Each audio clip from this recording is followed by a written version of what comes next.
travalica le appartenenze politiche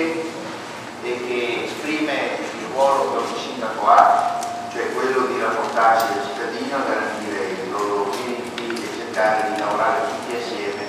per cercare di raggiungere quell'obiettivo che ormai da molti mesi i sindaci stanno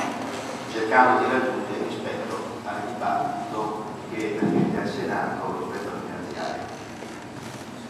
È una manovra pesante quella che noi stiamo assistendo e che colpisce tutti trasversalmente, anche i comuni virtuosi, quelli che hanno sempre rispettato il patto di stabilità, e quindi pone tutta una serie di questioni irrilevanti. Noi abbiamo scelto oggi questa iniziativa come la lettera d'invito, dove la convocazione è stata firmata da tutti i 44, 43 sindaci della provincia di Milano. E lo scopo principale è quello di portare all'attenzione dei parlamentari veneti i problemi delle nostre comunità. Questa non sarà la prima iniziativa, ne faremo contatto dalla prossima settimana, cercheremo di coinvolgere anche altri comuni, quindi il luogo di Cortova oggi è il primo, ma la prossima settimana la stessa iniziativa, magari aggiornata rispetto all'andamento del dibattito, lo faremo anche in qualche altra città. Noi vogliamo poi anche prendere l'impegno con la regione, con la provincia. Voi vedete che questo pomeriggio sono presenti i sindaci, non sono presenti i consiglieri regionali e provinciali, è una iniziativa che vogliamo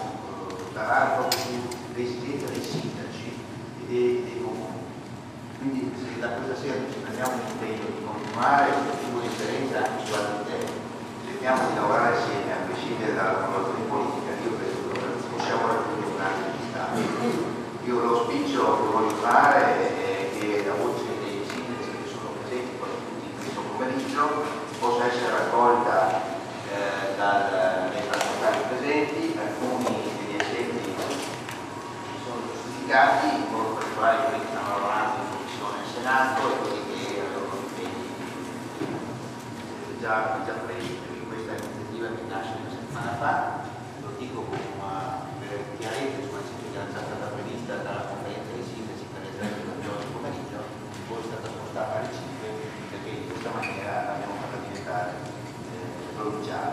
Quindi ben arrivati a Portogallo, spero che quelli che non hanno avuto l'occasione di vedere la nostra città